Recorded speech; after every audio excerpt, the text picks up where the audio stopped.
We in our business, we call it the collective yes. The collective yes. Realize that if you're selling into a complex organization that has multiple people with multiple interests, at some point, it's not just your point of contact saying yes. They probably got to sell it or justify it internally to somebody else.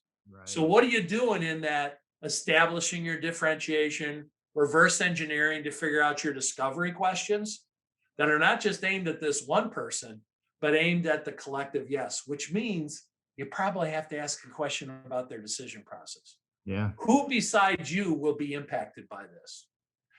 If they were in the room right now, what would they say are their top priorities? What are their requirements? And weave that in. So, now all of a sudden, guess what? I'm enabling myself to scale because I don't have to go back to a deal that got stalled.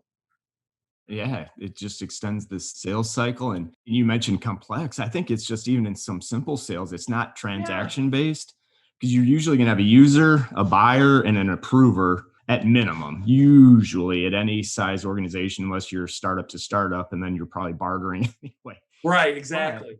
I think that's a tough concept for folks that just getting into the business world for the first time that, well, if I'm selling direct to consumer, you still got to do, like to your point, you may have somebody approver, a spouse or somebody else that's going to be a part of it. But for the most part, it's one to one. And here you've got to think about it, your value, the differentiation and the value is going to be different for each of those folks, right?